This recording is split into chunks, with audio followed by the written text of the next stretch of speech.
Hello dear friends, welcome to my channel best for banking. So इस video में मैं आपको अपना सेल्फ गिवन एनालिसिस दूंगी bureau of Indian standard examination का। मैंने जिस पोस्ट के लिए अप्लाई किया था दोस्तों, वो सीनियर सेक्रेटरीट असिस्टेंट पोस्ट थी। मैं आपको सारी चीज़ें बता देती हूँ, क्या एग्ज़ाम का लेवल था, किस तरीके के क्वेश्चन आए थे, सारी चीज़ें ब्रीफली डिस्कस कर लेते हैं दोस्तों। रीजनिंग में टोटल क्वेश्चन जो देखने को मिले थे 50 क्वेश्चंस थे दोस्तों। मैं टॉपिक बता देती हूँ। सिलॉग के क्वेश्चंस थे, कोडिंग डिकोडिंग थी, ऑर्डर एंड रैंकिंग थी, मीनिंगफुल वर्ड था, वॉवेल एंड कॉन्सोनेंट चेंज करने वाला क्वेश्चन था, वर्ड फॉर्मेशन था जिसमें से जो वर्ड बन रहा था वो एक आइडिया वर्ड बन रहा था। फिर आते हैं पजल्स पे। फ्लोर बेस्ड पजल देखने को मिली थी। सर्टेन नंबर पर्सन्स थे। North and south, 5 persons are facing south and 5 person are facing north, इस तरीके की एक पजल थी। फ्लैट एंड फ्लोर, 4 आपके फ्लोर थे, पी क्यू उसमें फ्लैट दिए हुए थे।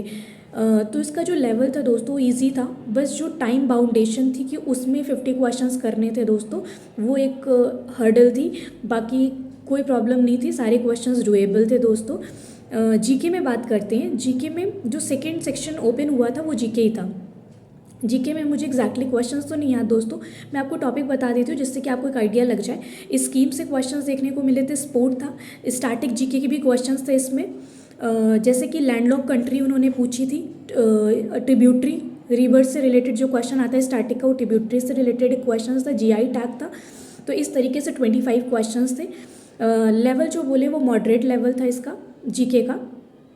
एज बाई माई एक्सपीरियंस, जो मुझे जो लगा मैं वो बता रही आपको, और आपने भी दिया हो और आपने क्या चीज़ें आपको लग रही हो आप प्लीज़ मुझे बताइएगा कमेंट सेक्शन पे। फिर नेक्स्ट बात कर लेते हैं मैथ्स में जो क्वेश्चंस देखने को मिले थे वो सिंप्लीफिकेशन के क्वेश्चंस थे और अर्थमेटिक था सारा, क्योंकि 25 ही क्वेश्चंस थे दोस्तों। अर्थमेटिक का ऐसा लेवल था कि उसमें वेरिएबल कुछ क्वेश्चंस में थे और बाकी आपके डेटा डायरेक्ट दिया हुआ था, बट उन्होंने टॉपिक सारे टच किए थे। जितने भी अर्थमेटिक में टॉपिक थे उसमें सब कुछ उन्होंने दिया था। एसआई भी पूछा था उन्होंने, रेशियो प्रोपोर्शनल भी पूछ लिया था, मिक्सचर एलिगेशन के भी क्वेश्चंस थे, उन्होंने सब कुछ दिया था। तो इस तरीके से जो मैथ्स थी वो बोल सकते हैं आप कि वेरिएबल की वजह से इसका लेवल जो था वो इजी टू मॉडरेट लेवल जा रहा था। फिर बात करते हैं इंग्लिश का। इंग्लिश में जो क्वेश्चंस आए थे वो एरर स्पॉटिंग के क्वेश्चंस थे, फिलर्स था, क्लोज टेस्ट था। क्लोज टेस्ट जो था वो था कि एक मतलब सेंट है और उनके फॉलोअर्स हैं, कि वो उनसे पूछते हैं कि आपको मतलब इस तरीके थीम बेस्ड था कि आप दान किसको कहते हो, क्या चीज़ें हमें दान करनी चाहिए और उससे क्या चीज़ें आपको रिटर्न में मिलती है, तो उस तरीके का एक टॉपिक था।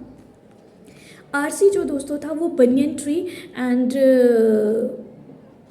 किंग पे बेस्ड एक स्टोरी थी, स्टोरी की फॉर्मेशन थी, उस तरीके का एक आरसी आया हुआ था, जिसमें से 2 से 3 जो थे वो आपके सिनोनिम एंटोनिम के क्वेश्चंस थे। मिसस्पेल्ड वर्ड क्वेश्चंस देखने को मिले थे। फ्रेज रिप्लेसमेंट आया था एंड देन पैराजंबल आया था। पैराजंबल का मैंने जो ऑर्डर बनाया था वो मैं आपको बता देती हूँ, आप भी एक बार टैली कर लीजिएगा कमेंट सेक्शन में कि आपका क्या था।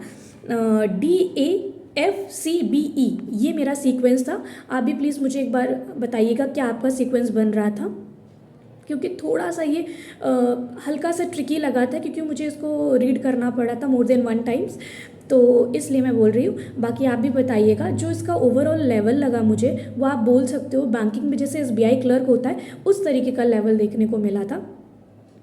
और अगर मैं बोलूँ ये बैंकिंग के पैटर्न पे था कि SSC के पैटर्न पे दोस्तों, तो ये आप अगर जीके में जो स्टैटिक क्वेश्चंस थे, जीके थी जो थोड़ा सा SSC की तरफ इंक्लाइंड थी, बाकी सारे सेक्शन ऐसे थे जो बैंकिंग में जिस तरीके से क्वेश्चंस आते हैं उसी तरीके के सारे क्वेश्चंस थे।